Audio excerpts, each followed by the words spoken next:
So, ladies and gentlemen, dear colleagues, welcome. I am Zdeněk Hanzálek, and you are watching the 26th talk of the scheduling seminar. So today I am happy to introduce Stanislaw Gawiejnowicz. He finished his PhD with Jacek Blazewicz at Polytechnic University in Poznań, and he was several times visiting professor in Taiwan. So now he is a professor and member of the algorithmic research unit at Adam Mickiewicz University in Poznań. By the way, Adam Mickiewicz was a poet and Polish patriot in the 19th century. Unfortunately, Stanislaw is not poet, at least as far as I know, but he is a researcher interested in scheduling problems with variable job processing times. So Stanislaw, welcome. It's great to have you here, and you can start. Okay, thank you for introduction and thank you for invitation. My talk will be divided into 5 points. In the first point, I make a short introduction to 2 main domains of scheduling theory that I will call classical and non-classical. And then I briefly introduce the subject of variable processing times. After this introduction, the first main point will be to introduce what we mean under the term time-dependent scheduling. So how it was originated, what were the main dates, what are applications, theoretical tools used in this domain, and very short remark about notation, because it's very similar to the notation used in scheduling theory. The main part after that, the 5th part, will be related to presentation of main results in that area. I divided the results into 3 groups with respect to the machine environment. Not all results will be presented that are known. I selected results which concern 3 main forms of job processing times that are considered in this domain. And I will sum up this point with some kind of summary. The last point which I will present concern open problems. There exists a lot of open problems in time-dependent scheduling, and I selected a few.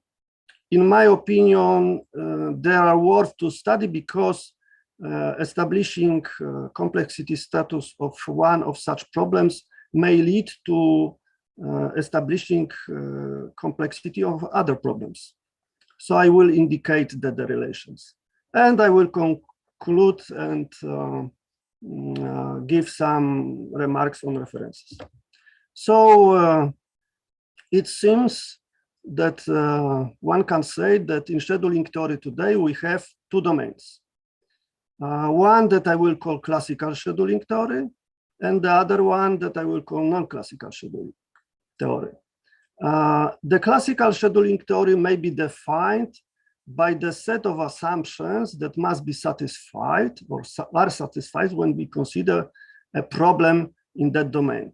So there are many assumptions, but I selected the 3 most important groups. First concern assumptions on machines that we use.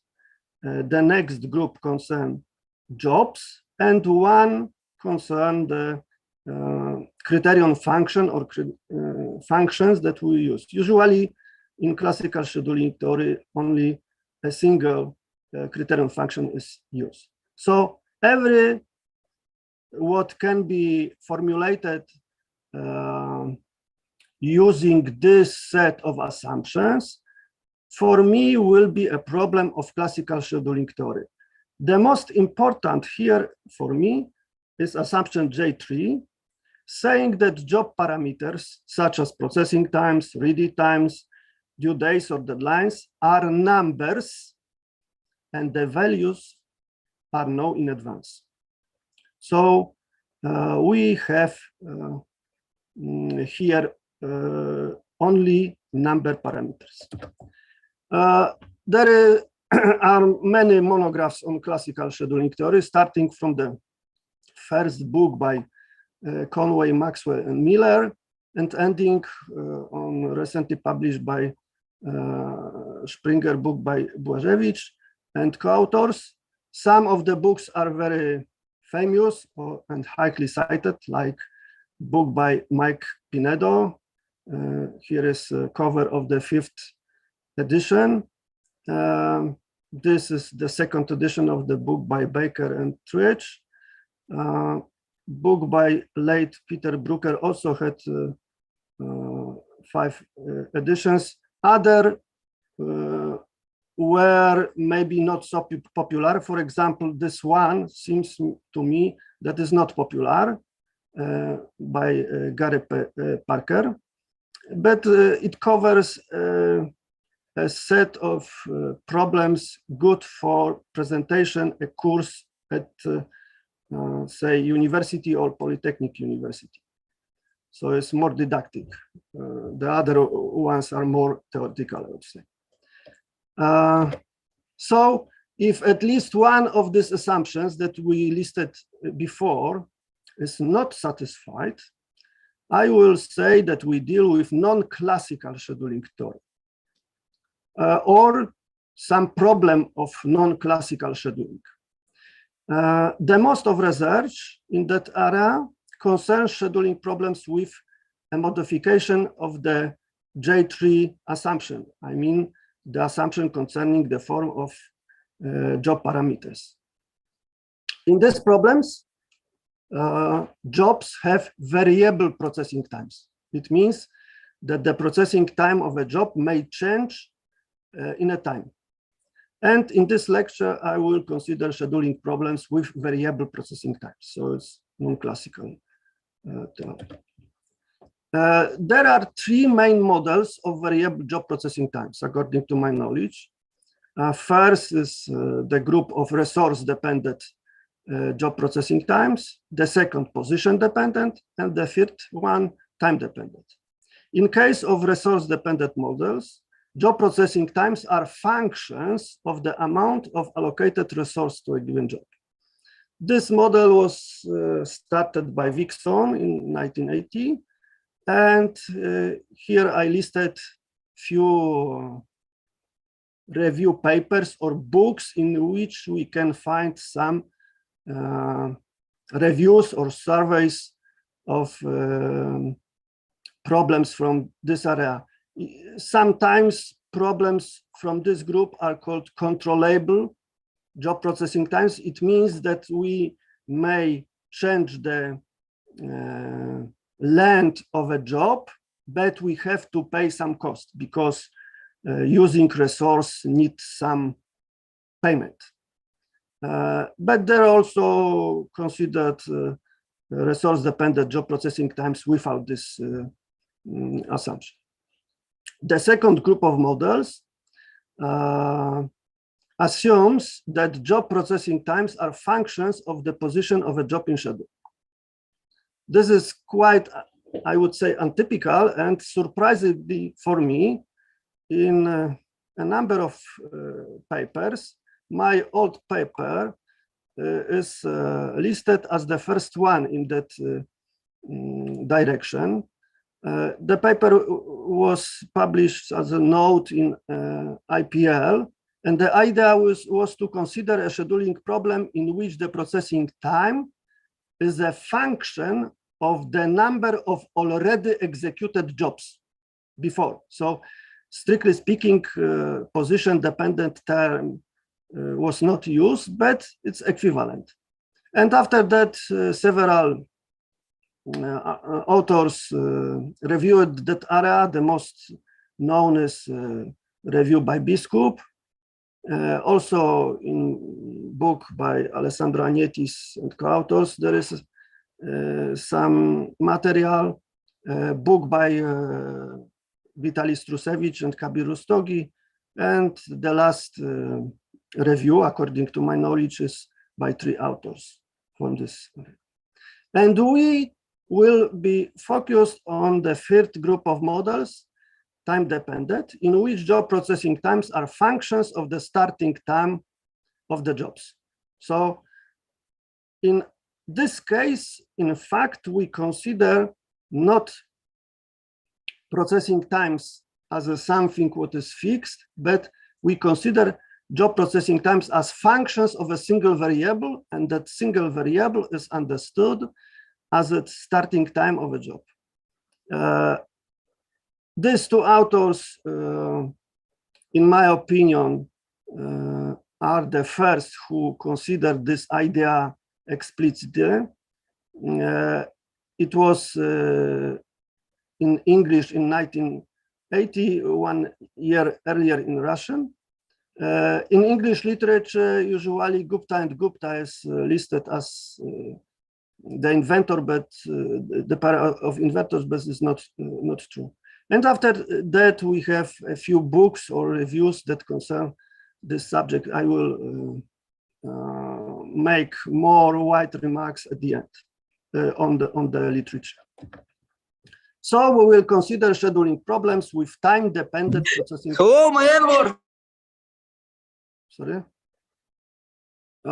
We will consider scheduling problems with time-dependent processing times, and scheduling problems in which we deal with such job processing times are called time-dependent scheduling problems.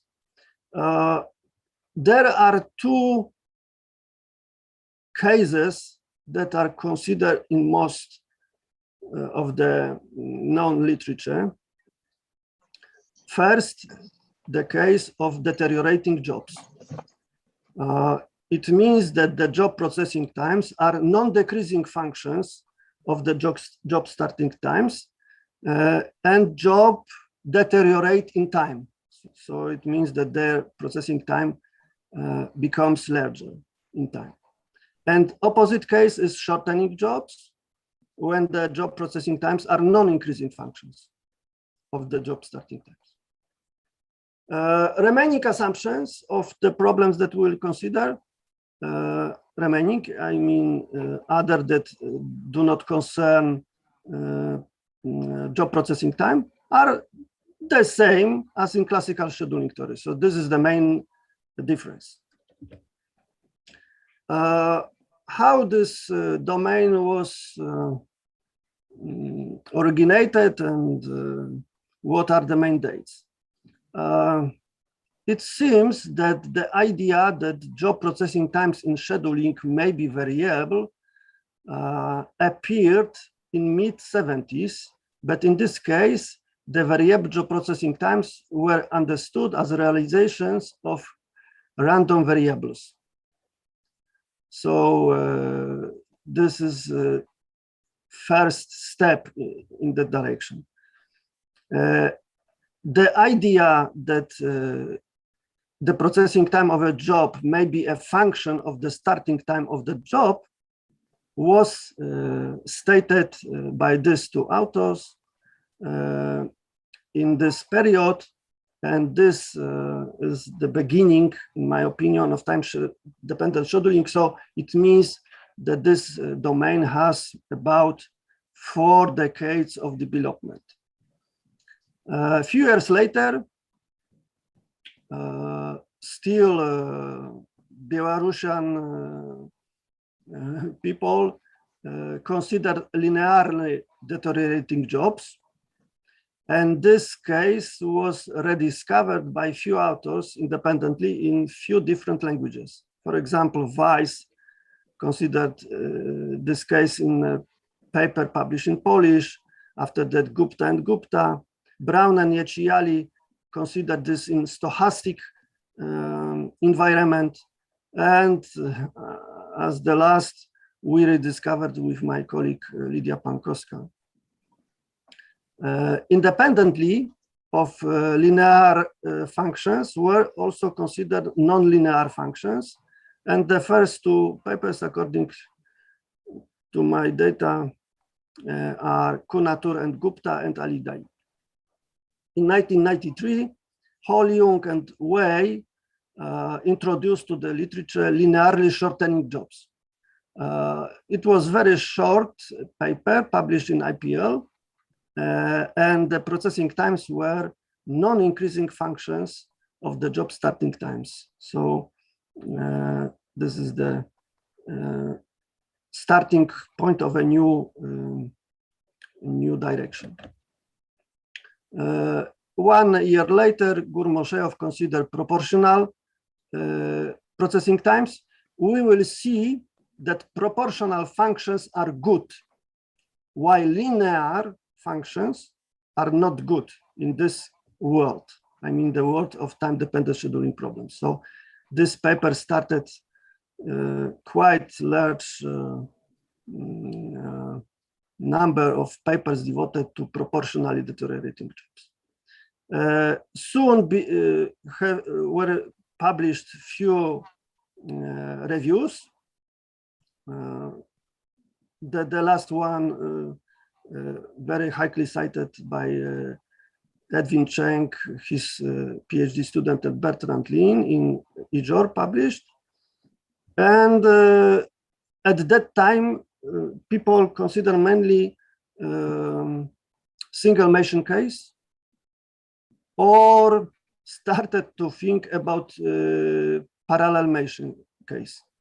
And myself with Alexander Kononov in 2001 considered flow shops and open shops. So it was the first paper on time-dependent scheduling on the dedicated machines. Two guys from Taiwan, Wu and Li, considered time-dependent scheduling on a single machine with limited availability. Unfortunately, they only formulated the problem and gave some properties, but left as an open problem time complexity. It was soon after this year fixed that the problem with a single non-availability period is NP-hard. In 2006, together with my two colleagues, we published a paper where for the first time two criteria was considered. We consider weighted sum of two criteria and Pareto case. Quite recently, maybe not quite recently, few years ago in 2015, this direction was taken by other persons. The first, I would say, period of development was completed by publication of my book. It was the first book on that topic. I will give more details at the end, so I'll skip this one. In 2008, Liu and Tang considered two-agent time-dependent scheduling. In fact, they take a problem from Alessandro Agnetis and co-authors paper on two-agent scheduling with fixed processing times and solve the case with proportional processing times. Nevertheless, there were the authors who considered the problem for the first time. Again, with my colleagues with whom I work very often, I mean, Wiesław Kurz, Lidia Pankowska, and Alexander Kononov, we considered very interesting set of problems in which we deal with pairs of scheduling problems which mutually are related. And we defined and investigated three classes of such problems: equivalent, conjugate, and isomorphic. We will come back to this point soon. Some authors also consider time-dependent scheduling with job rejection. Another new idea was to consider in one job set functions of different forms. So in one job set, we have proportional functions, linear functions, fixed value functions, so it means constant. And this case is called mixed job processing times, and there are a few papers on that line. The only case when we don't consider, I would say, monotonic functions like non-increasing or non-decreasing is the case of alterable job processing time. It means that the functions which describe job processing times first, say, decrease, and after that increase. So we have some kind of V-shape, and we have V-shaped job processing times. This was considered for the first time by Florian Jen and Helmut Zedding, and after that developed in PhD thesis of Helmut Zedding and a book he published in 2020.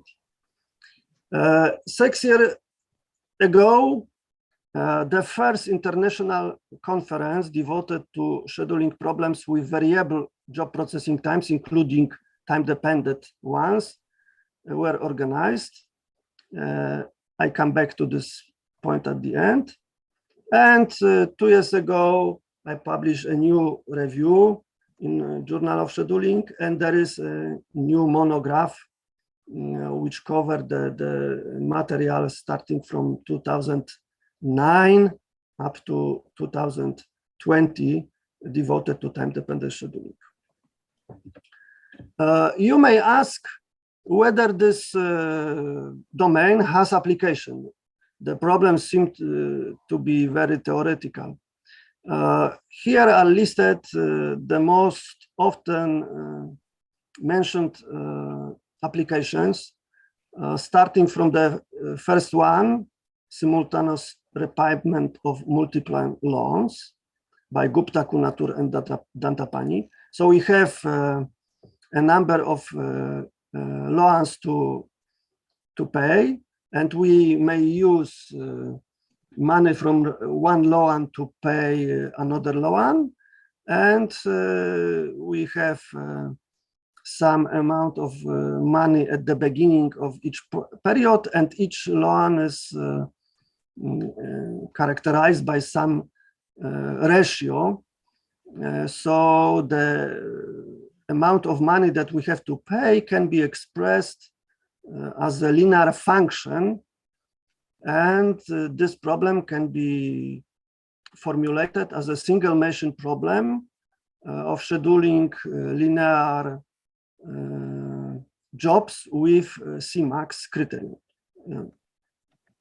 Ho-Leung and Wei gave as application for shortening jobs the problem of recognizing aerial traits. So we have radar station, there is attack, and the time of attacking units is strictly decreasing, because from the time when there will be recognized to time when there will be attacked is very short. So we deal with a set of decreasing linear functions, and again the objective is to minimize Cmax. Other applications are listed here, so I don't want to describe each of them. I only mentioned that the last one of real application is a problem described by Helmut Zedding in car production industry, and the most recent list of applications you can find in the monograph listed here. Another questions may be related to theoretical apparatus of that domain. You may ask what are proof techniques used here. So First group is the group of proof techniques used in classical scheduling theory. So adjacent job interjection technique, mathematical induction, direct proof, or proof by a contradiction. So nothing new. But here also are used proof techniques specific for this domain. Priority generating functions, signatures, some matrix methods, or properties of pairs of mutually related scheduling problems, and ending on properties of function composition operator, or methods of proving NP completeness for such problems in which even computation of the value of a criterion function is hard. So this is quite, I would say, untypical approach, but is also considered here. We will use well-known three-field notation because in 1979, only scheduling problems with fixed processing times were considered. Some extensions are necessary. These authors proposed the extensions, and the only field that you should to look is the field beta, where the form of job processing time is described. So this is the form of proportional linear processing times, because we have the ratio proportional to the same linear function for all jobs. This t means the starting time. So t is a variable, not a fixed value. This is the case of proportional functions, and this is the case of linear functions into machine OpenShift. Okay, now briefly we will go through the main results. We will start with the most simple case of proportional processing times and single machine case. This problem is easy because can be solved in linear time, and Cmax is a product of such expressions. This is important fact that this is product. Why?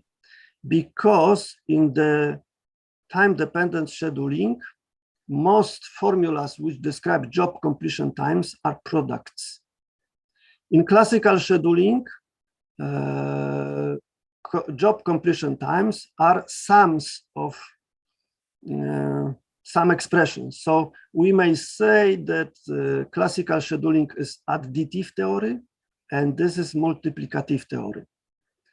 Of course, you may think that there is passing from addition to multiplication. This is true, but not always is useful. Okay, so this problem is easy. The same concern Lmax and Fmax. You may notice that complexities are the same as in classical case. This is not accidentally. The same for total completion time, for number of late jobs. Differences for total weighted completion time, because the expression here is more complicated than in fixed job processing times case. The next part concerns proportional linear functions, which are generalization of the proportional functions. So results are of similar flavor. The only distinction is in the form of formulas which describe some either job processing times or the values of minimized functions. So again, formula is more complicated, but the result is as previously. This is counterpart of total weighted completion time from the previous case. Linear processing times, as I said at the beginning, is difficult. And this result, proved by a few different authors independently using different proof techniques, is the main non-negative result in that sense that the problem is polynomial solvable. So scheduling on a single machine with linear jobs and Cmax is solvable in n log n time.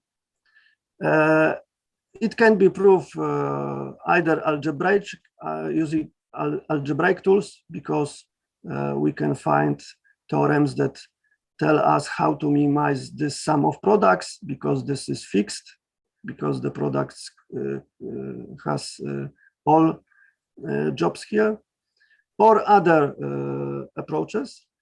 And it can be generalized to the case when we have precedence constraints, a set of chains, a tree, or series parallel graph.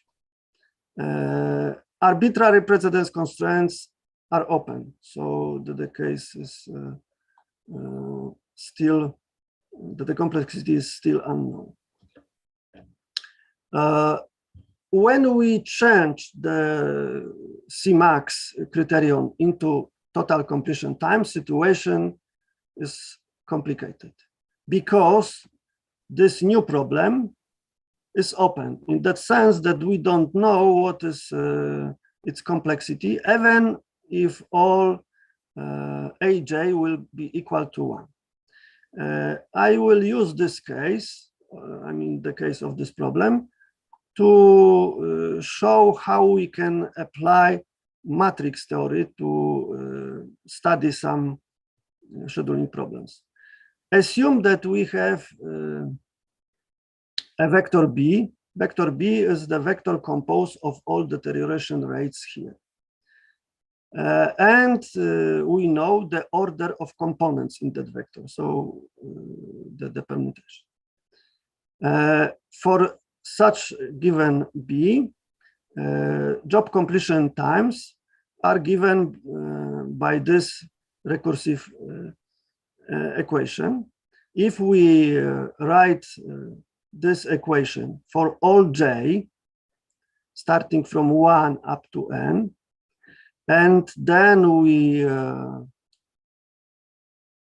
collect all coefficients in a matrix, we will receive such a matrix multiplied by vector of job completion times. And here we will have on the right side the vector of ones. If we know such a matrix, we may notice that the matrix is reversible because determinant is equal to 1.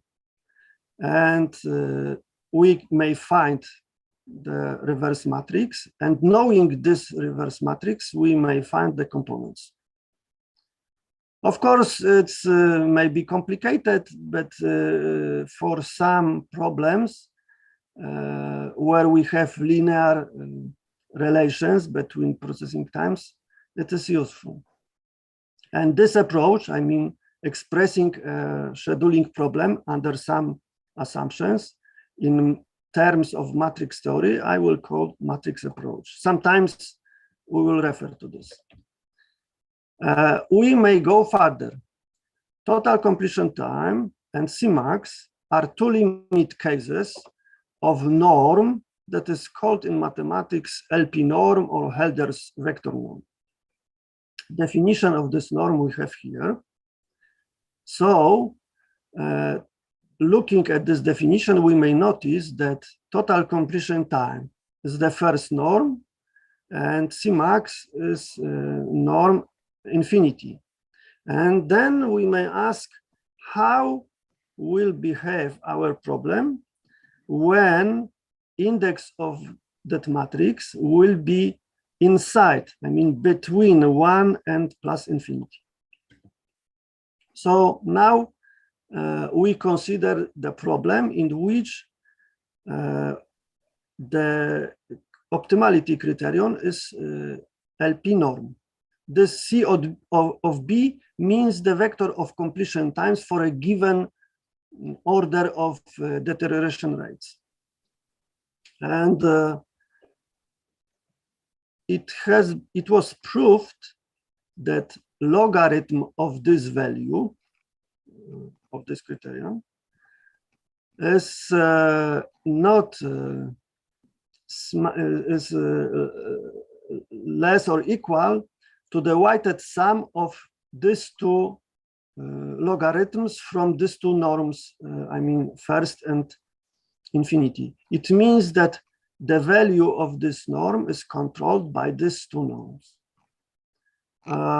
Again, please remember that we have log here. We will meet logarithms quite soon because it's related to the fact that we deal here proportional function.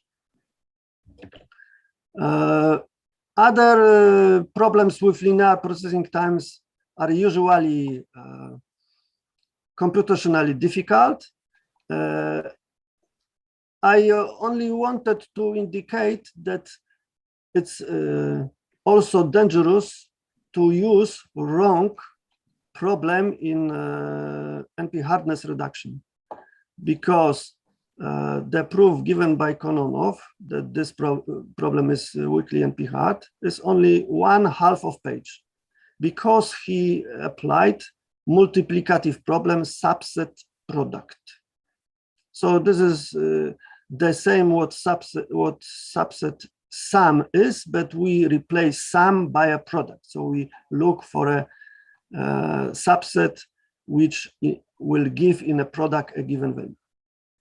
And Bachmann and Janiak used partition problem, and this was resulted in longer proof with, I don't remember exactly, 4 pages. So if we wanted to prove something, I mean, NP-hardness result for these problems, we should use multiplicative problems. Also, some nonlinear processing times were considered, but the most general case is the case when we have a function, but the same for all jobs. So there is no J here, so this function is the same for. And for single machine case, we have SPT order, I mean SPT order with respect to the fixed coefficients. And the same for total completion time. Other criteria were not considered. Alexander Kononov considered also more general cases when the function is convex or concave, and processing times were proportional to the same function of the starting time of all jobs. So under this strong assumptions, we can show that the problems can be solved in polynomial. When we pass to parallel machine environment, this is not surprising result, because again, it's counterpart of the results that are known in classical scheduling. And some authors consider the well-known scheduling rules or algorithms for fixed processing times, and the authors applied them to some time-dependent scheduling problems and wanted to compute the worst case ratio, or show to that the ratio of the value of CMAC constructed by a given algorithm, this case is least scheduling by Graham, to the optimum is bounded. we see that this is the special case of this, and we have here something what again looks very similar to the classic case. Soon we will understand why, because we have proportional processing times here. For linear case, situation would be more complicated. And 2 years later, these two authors prove by direct computation this result. This is bound for list scheduling by Graham. This is for LPT.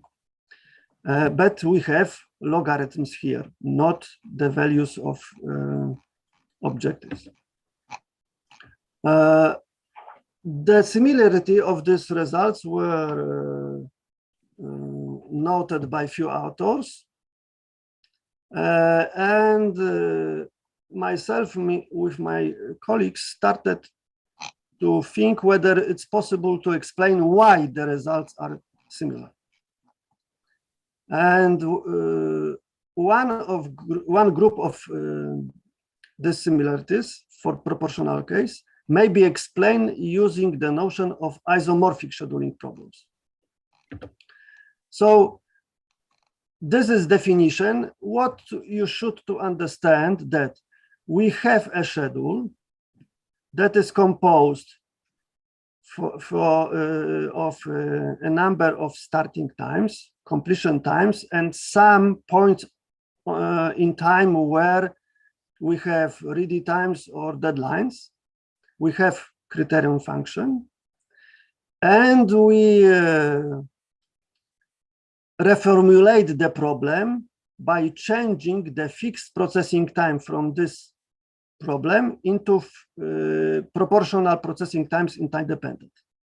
And then this function gamma is used to transformation this first two parts of the schedule.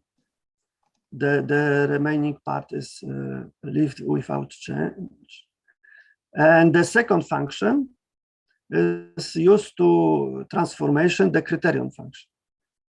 And if these two conditions hold, we may say that problem P1 is gamma theta reducible.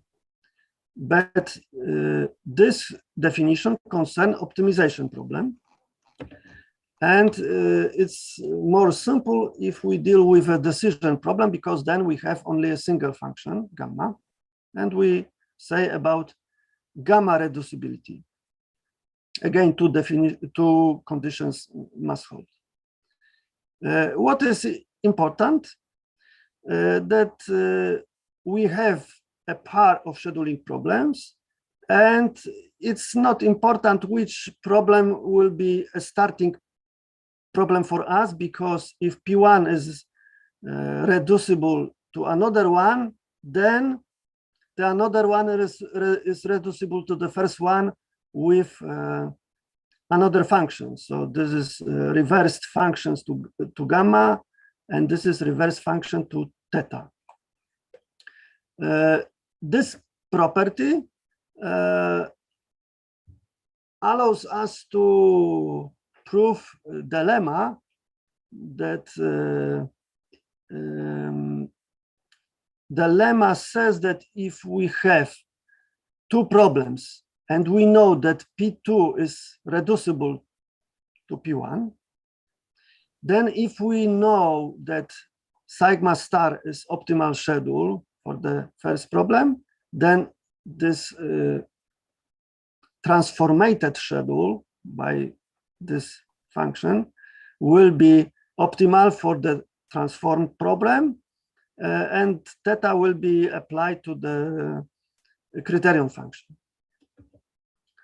We will come back to isomorphic problems soon, because this is quite effective tool for showing new results for some problems that seem quite unrelated to others.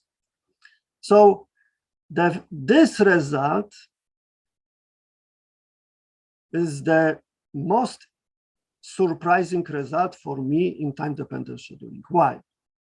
Because so far we have some kind of mirroring. If a problem was easy in classical scheduling and job processing times were proportional, then the problem was also easy in the new world of time-dependent scheduling problems. This is not the case because total completion time is easy criterion in classical case, and here is already NP-hard for 2 machines. So this means that total criteria have different nature in time-dependent scheduling than in the classical case. Chen, besides given that proof, also proved that if we take smallest deterioration rate ratio first and rule and applied this rule to problem with 2 machines, then there holds the following inequality. So it depends on the coefficients of the problem. So it may be, in fact, arbitrary. The most general result, which will allow us to show result, explaining the results by the Chinese authors, is the following. Let denote by this symbol a generic scheduling problem. Generic means that is a very general problem which includes many single, parallel, or dedicated machine problems under some assumptions. And the main theorem of our main result of our paper was a proof that this problem is reducible to this problem with proportional processing, linear processing times, where gamma and theta are 2 in power x minus a over b. So using this result, we may prove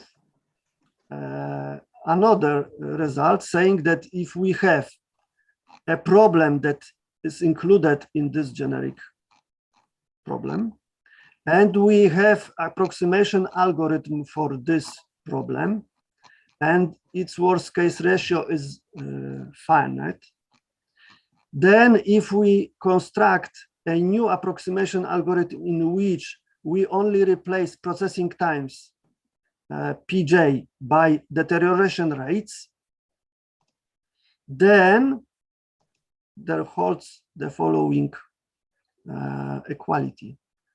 And if we take as a ls, we receive the previous result concerning ls. If we take LPT, will be the same.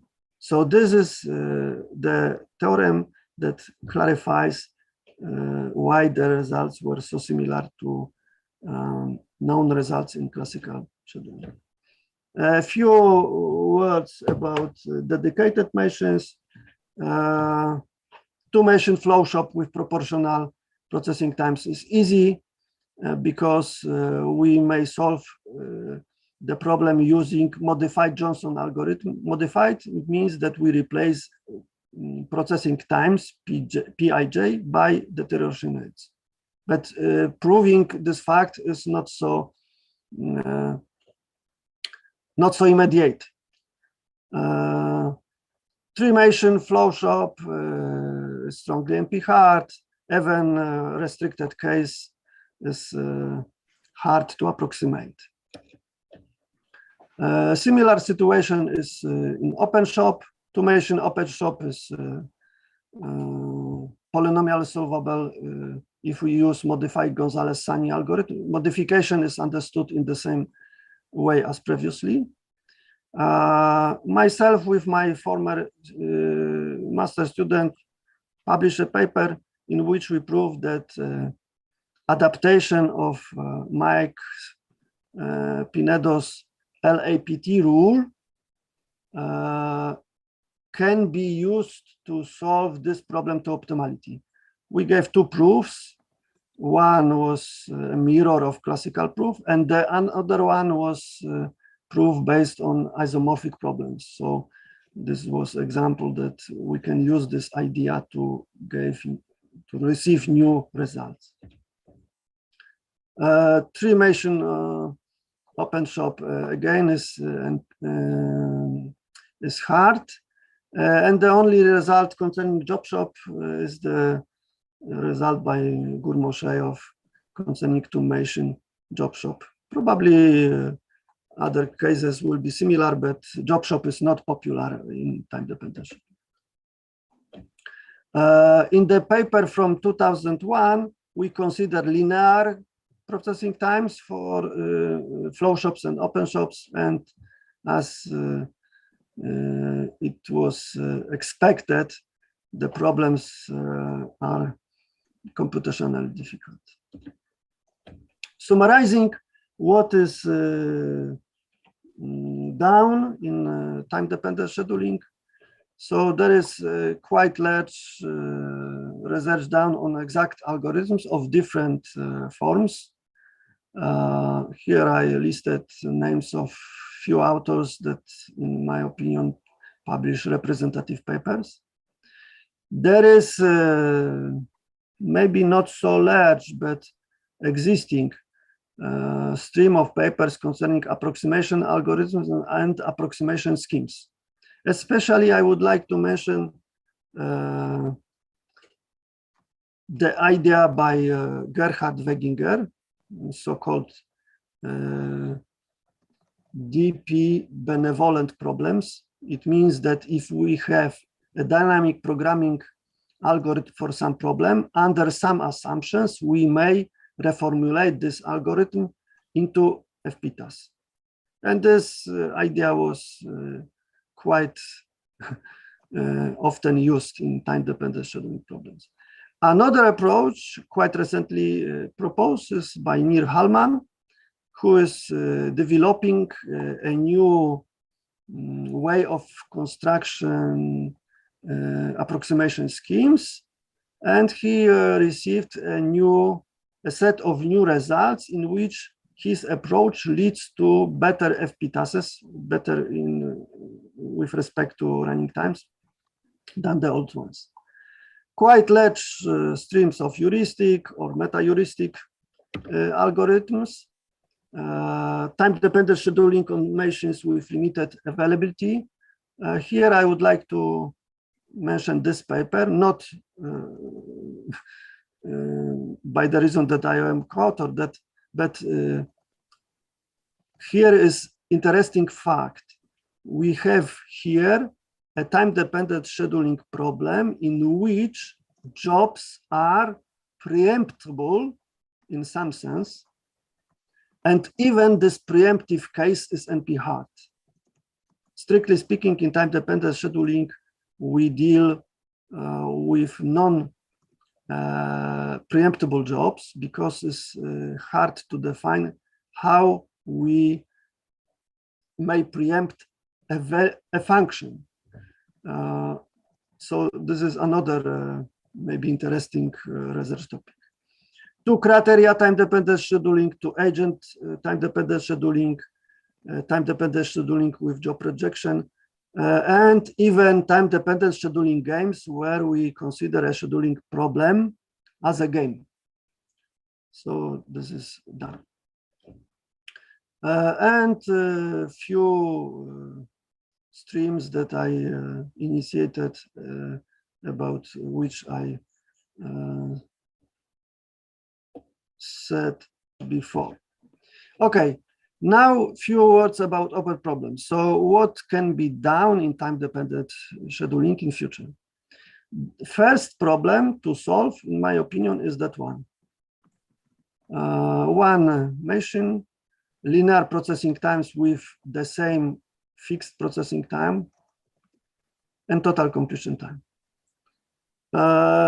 Usually in scheduling, we consider a set of n jobs because it's more easy to formulate. In this case, we introduce artificial job J0.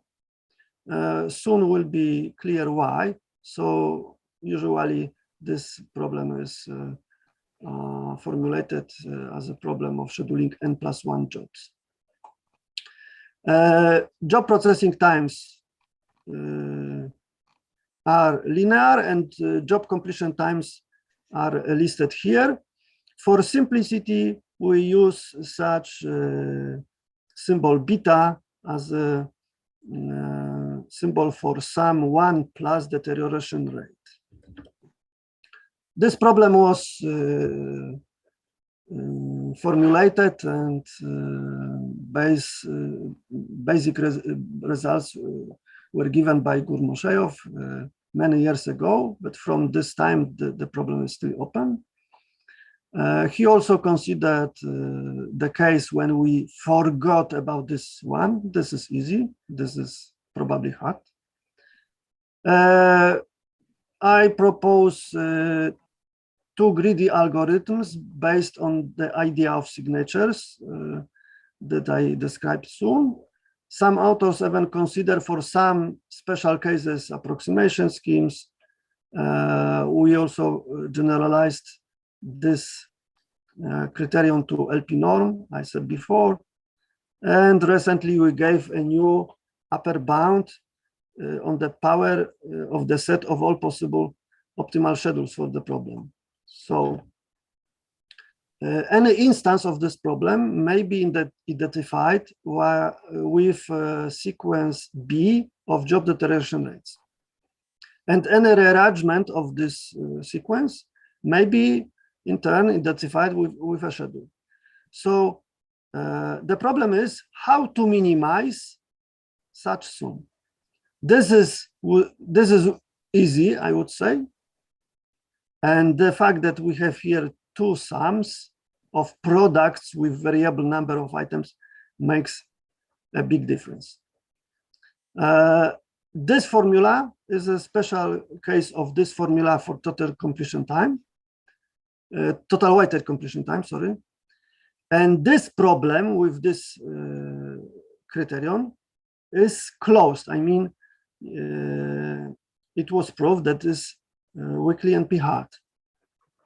And its special case, surprisingly more simple, is still open. So this is surprising. Properties which are known for the problem. In optimal schedule, the first job is the job with the largest deterioration rate. If we have a schedule that, and we know that is optimal schedule for this problem, then also reverse schedules starting from the second position is optimal, because at the first is the largest job. So this was the reason that we introduced the artificial job, because in this case we will compute the value of a function of this form at 0. So it's convenient to use the job with the largest bj, because this bj will disappear. And this problem is characterized by necessary condition number 1 given by Gurmoshev, that optimal schedule for this problem is V-shaped, where schedule is V-shaped if jobs are ordered non-increasingly before and non-decreasingly after the job with the smallest deterioration. The greedy algorithm about which I mentioned was based on the following idea. We define two functions, and based on the functions, we define another two functions called signatures. And the main set of properties is given here. So knowing the value of function f for a single value and some vector, we may compute the value of the function when we attach to the given sequence two new elements. And based on the results, we proved that if we have sequence beta that is ordered non-decreasingly, and we have a partial V-shaped sequence composed of the first k elements, and we take 2 remaining ones, and we want to add in proper way to this, to this one, then sign of signature will tell us which order is the better, because if the signature is non-negative, then we have such inequality. And this algorithm can be presented in this way. So we first sort all deterioration rates, and then we construct V-shape. We only need to consider the case when n is odd, we start with a single deterioration rate, or when n is even, we start with 2 deterioration rates. And we check which the order of 2 new elements is better using signature. And at the end, at the beginning, we add the largest deterioration rate. And here we have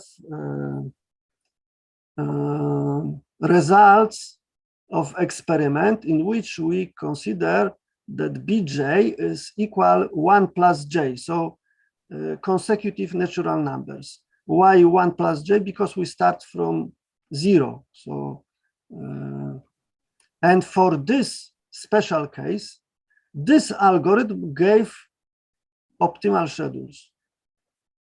2 other heuristics proposed by Gurmoshev were very well behaved, and also the order is decreasing. Nevertheless, this is better. And we also check other sequences, Fibonacci sequence, arithmetic sequences, geometric sequences. And in all these cases, this algorithm gave optimal results, but we were not able to prove or explain why. So this is still as a heuristic, in fact. For general Bj, we have examples that is non-optimal. Okay, and if we define 2 functions of this form, then we may slightly strengthen the upper bound on the number of possible optimal schedules for this problem, because if by V1 of B and V2 of B, we denote the sets of schedules which satisfy the necessary condition number 1 and necessary condition number 2, and U will be the minimum deterioration rate and V will be maximum, and these 2 functions will be defined as here, then they hold the following inequality. So it means that the set of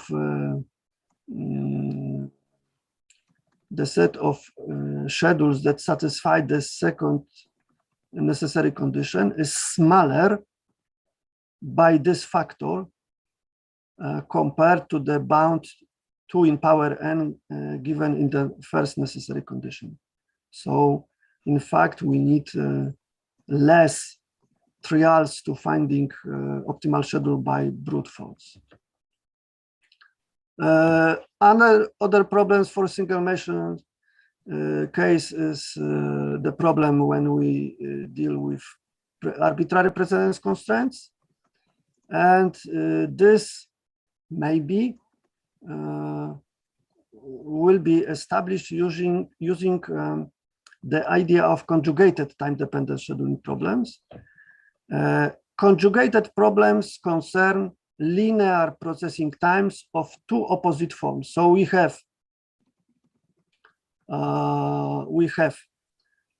like here decreasing functions, and here we have increasing functions, and under some conditions these 2 problems are related. So we may solve one problem using our knowledge of another problem, if the two problems are conjugated. So this is the second class after isomorphic. And the third class is the class of equivalent problems. We have two problems. First is called initial, the second is transformed.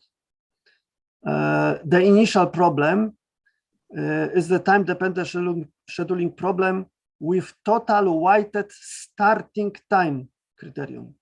So not completion time, but starting. And the transform problem is also time-dependent, similar criterion, but other job processing times at job weights. And here we have the three known pairs of equivalent problems. It means that this problem, in fact, is the same what this problem is.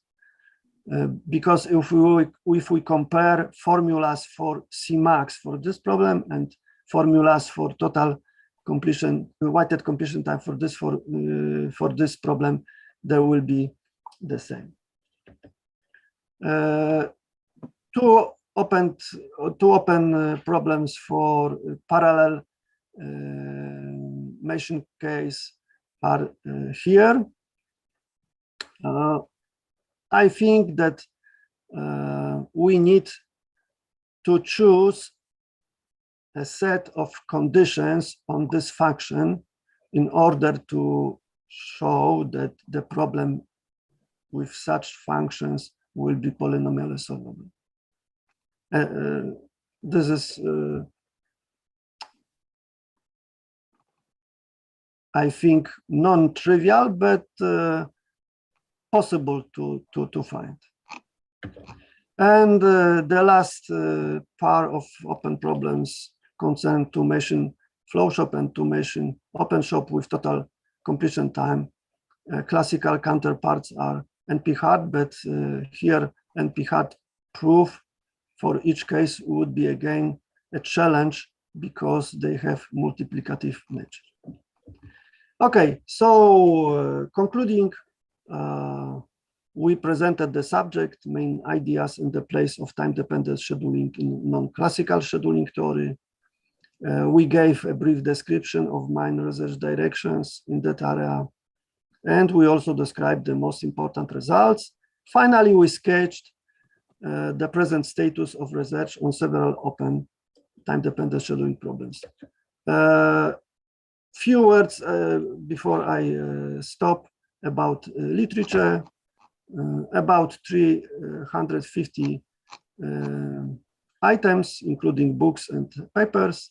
About 90% concern the papers published in good journals, JCR journals. About two of tiered concern single machine, 1/4 concern parallel machines, and 15% concern dedicated machine case. There are two books. If you have access to Springer link, probably you will have access to PDF of the first one. The second one you have to wait because first they want to sell printed books. There are also some chapters in these books. This book I would recommend because there are very clear exposition and many details concerning different approaches to scheduling. Some other monographs also include bibliographic remarks on time-dependent scheduling. For example, Mike Pinedo in each new edition adds new items, including my own, so thank you. Not all people do the same. Okay, and there are 4 reviews, and there was also a set of conferences about which I said before. So far, we organized 3 conferences in Poznań. Here you have websites, including PDF files of proceedings published by Polish Mathematical Society. And we plan the next workshop to organize in Switzerland. So all of you are invited. There will be a message after vacation. So though it is hard to predict the future, it seems to me that due to attractiveness of research topics, interesting open problems, numerous applications, that the time-dependent scheduling will remain one of main domains in non-classical scheduling theory. Thank you for your patience and attention. Thank you. Thank you, Stanislaw, very much. And is there any question? So just unmute your mic. It should be doable.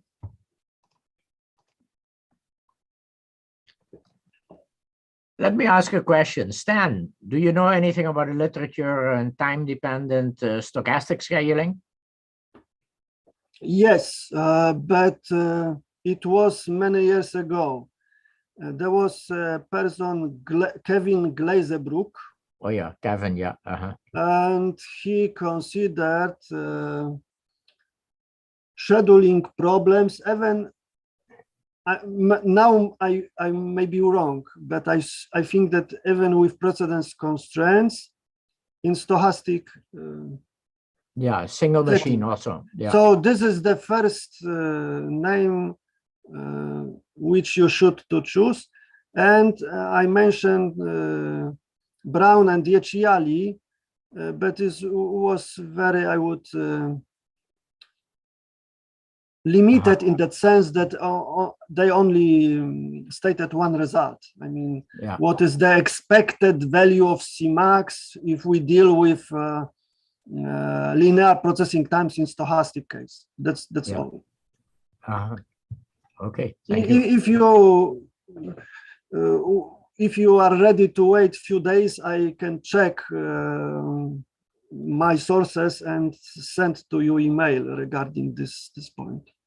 Okay. Okay. Thanks. Thank you. Okay. Okay, maybe I can ask one naive question. Stan, so in classical scheduling, we have typically addition, like max plus algebra, right? And in here you have something like max multiplication or something like that.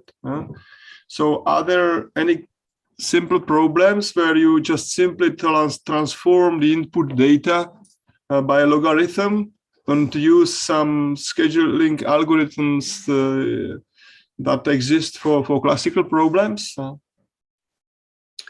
First, you just transform multiplication to addition if you logarithm it. Oh, this is open question. I would formulate your question as follows. We have a scheduling problem with fixed processing times. Yeah. And in this problem, we change fixed processing times by, say, proportional processing times. Yeah. And we want to know what is the status of the new problem, provided that we know the status of the problem with fixed processing times. Okay. So in general, I think it's not clear, especially if the first problem, I mean, with the fixed processing time is NP-hard. Yeah. All NP-hard proofs for proportional processing times that I know have to solve the problem of increasing products. Oh, yeah. Because if you want to prove in classical scheduling that the problem is weakly NP-hard, you may take partition problem. Mm-hmm. And if you want to prove strong NP completeness of decision version, you will take, for example, three partition. Yeah.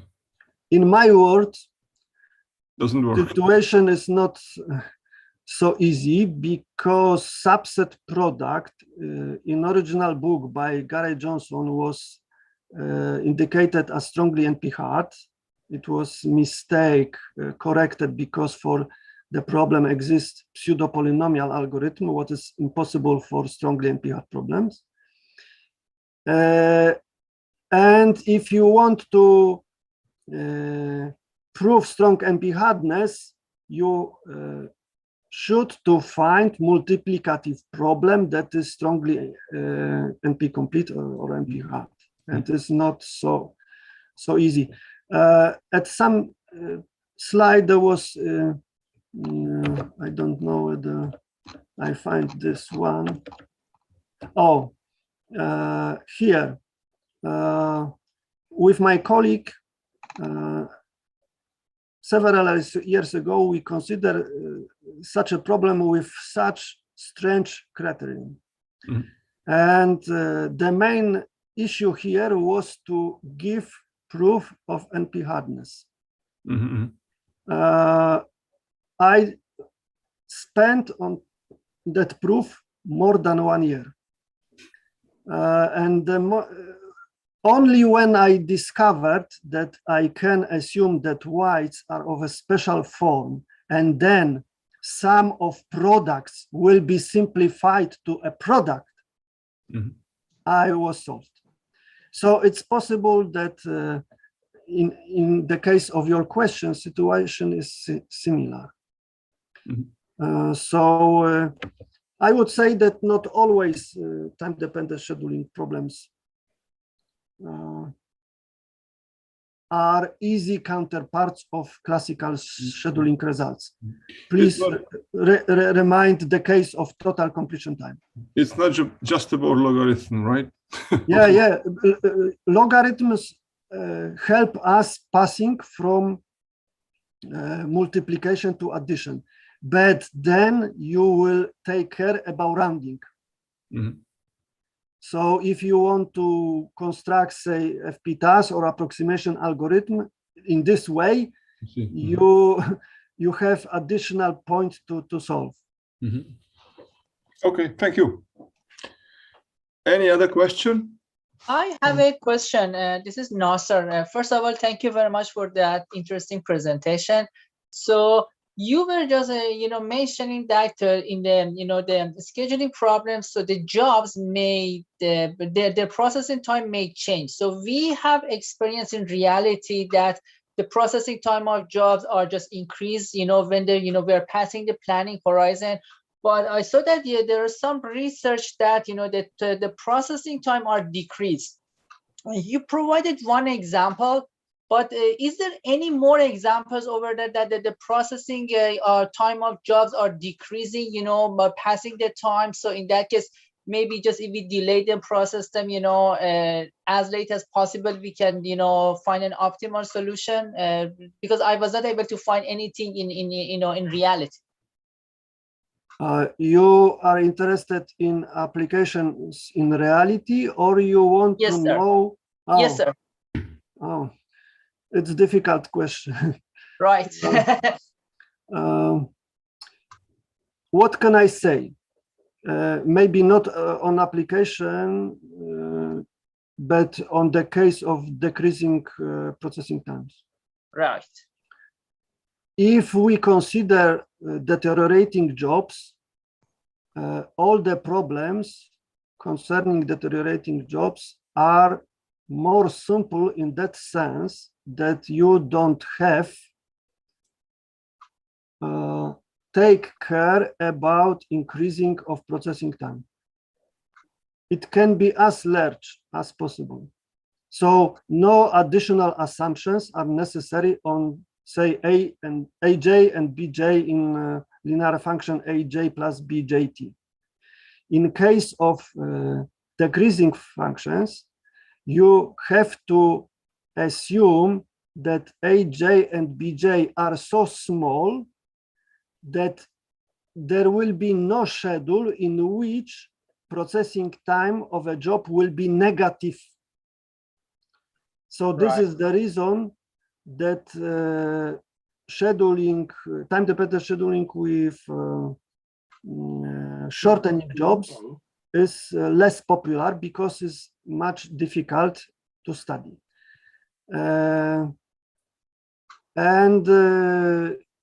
I think that some group of results could be obtained using the idea of conjugated problems, because consider classical case. We have single machine, ready times, and fixed processing times, and Cmax. So the problem is easy. And now look on the schedule from the end to the beginning. It looks like schedule for EDD. So this is the pair of mutually related problems in classical scheduling. In case of time-dependent, for each problem with, under some assumptions, for linearly increasing processing times, there corresponds a problem with linearly decreasing. That's all. And the only application listed in literature on shortening jobs is the problem of recognizing areal traits, given by Holly, Young, and Wei in their paper. That's all. What can I say now? Sorry. Thanks a lot. Thank you. Okay, so I have a question.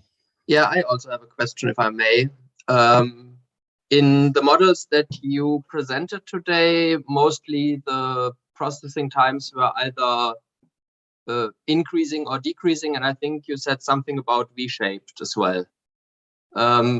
But are there models where they are periodic? Because I mean, in practice, I could imagine that processes take longer at night because there's less staff available, or that they might, especially when scheduling processes in the construction industry, they typically take longer in winter, and then you have a periodic kind of function where the process where depending on when you start, it takes longer at one time, and then later it might take a shorter time, and then later again it might take longer time. I'm not sure whether I understood correctly, but regarding the form of job processing times in time-dependent scheduling, as I said at the beginning, these three forms, I mean proportional, linear proportional, and linear, are not the only ones. So we have, for example, step processing times, where the function which describes the processing time is a step function. Mm-hmm. Or nonlinear of a few different forms, including that you have a function that is non-monotonic, mm-hmm. But then you need some additional set of assumptions, because it's difficult to say something if you deal with a function about which you don't know nothing. Regarding periodic scheduling, according to my knowledge, no time-dependent scheduling in the context of periodic scheduling were considered. No, sorry, I didn't mean periodic scheduling. I meant that the function will be periodic. Yeah. Oh yeah. I don't know. I don't know such results. Okay. Okay. Thank you. You are welcome. Okay. Another question? If not, let me invite you to the next talk. It will be given by Nicole Mego in 2 weeks, and she will speak about learning augmented online algorithms for scheduling and routing. Okay. So thank you for being with us today, and hope to speak to you and hear your questions in 2 weeks. Okay, thank you very much, Stanislaw, once more, and bye-bye. Bye-bye, thank you. Thank you. Bye, Gur. Bye-bye. Bye. Bye.